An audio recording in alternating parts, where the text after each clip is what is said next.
I'm Tosca. I'm an instructor here at Forge Krav Maga in San Francisco, and I'm going to tell you a little bit about myself today.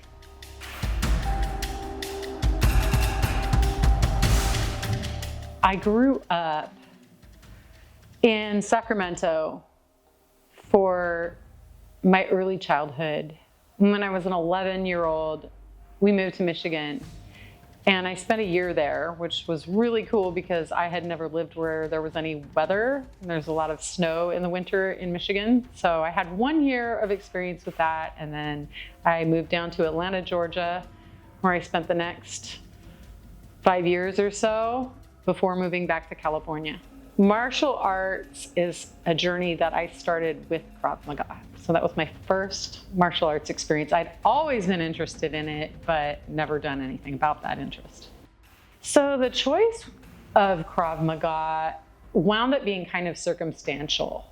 I was really into Argentine tango at the time, and I met a guy, his name was Yevgeny, and he was also a tango dancer. I met him dancing tango, and we struck up a friendship that ended up being an online friendship. And I would follow him, and he was always posting all of this Krav stuff that included everything from firearms practice to takedowns. He had all these interesting little short videos going on.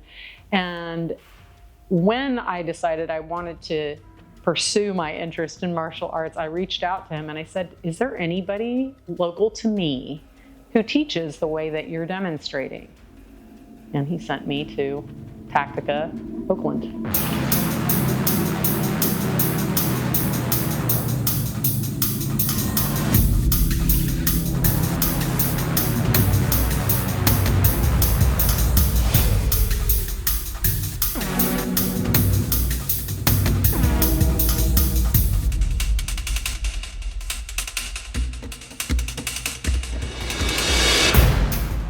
I love the purpose.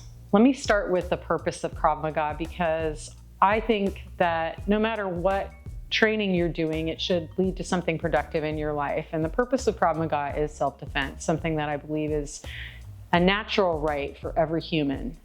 But I had no idea how to do that. And Krav gives any person entering a specific sense of what is a process. What does self-defense look like?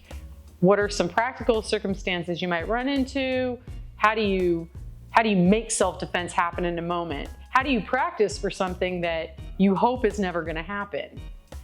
And then besides the purpose, there's an element of inventiveness and of borrowing. So you are going to run into all sorts of different disciplines combined in Krav Maga. And I love that marriage. I really do think that it was a borrowed system. I think it started with people combining boxing and stick fighting and whatever they knew in order to create a defensive system or even an attacking system. When you pull all those disciplines together and start to look at what each of them has in common, and very specifically, in what ways can that help a person who doesn't really know how to do anything to defend themselves and to become psychologically and physically competent to do that in the shortest amount of time possible, that's Krav. There's so many different things you can get from Krav Maga. I would sit down and write down, like, what is your dream for yourself? What do you want to become that you think walking through this door could help you with?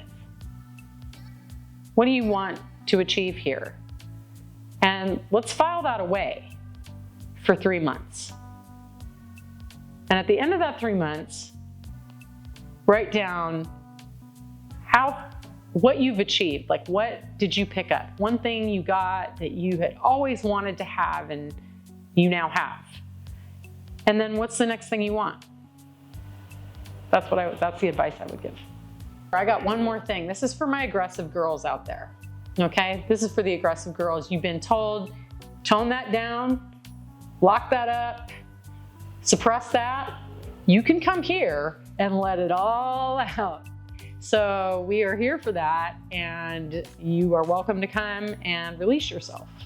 Savage means that you have no regard for age, condition, or what's on the other side. You are going to take it. You'll take its eyes rather than let it hurt you.